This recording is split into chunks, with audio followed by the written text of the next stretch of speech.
Sikiza nikwambie siri moja. Kipindi ambacho kuna wakati wa kuomba, omba sana. Kwa sababu kuna wakati ambapo kwenye maisha mazingira yatatokea utakuwa huna uwezo wa kuomba. Maombi uliyoyaomba miaka ya nyuma ndio yanakubeba wakati mgumu. Kama hivi kipindi hii tunakuwa nakimbizwa, mimi nilikuwa nakimbia kila wakati. Leo niko hapa, kesho niko hapa, kesho kutwa niko hapa. Huwezi kupata muda wa kufunga na kuomba. Maombi uliyoyaomba kule nyuma yanakuwa akiba, yanakubeba. Jifunze kuomba. Maisha yana nyakati mbili. Kuna miaka 7 ya shibe na miaka 7 ya njaa. That's how life is designed. 7 years of drought and 7 years of abundance.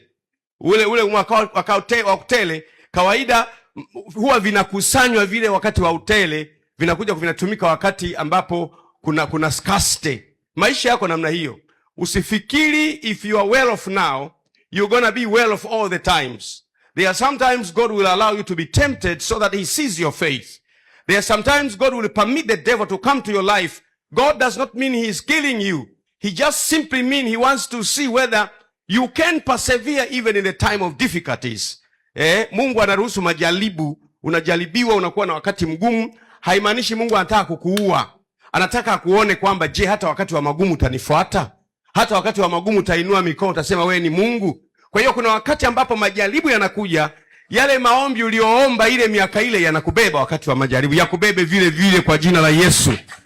Yakubebe vile vile kwa jina la Yesu.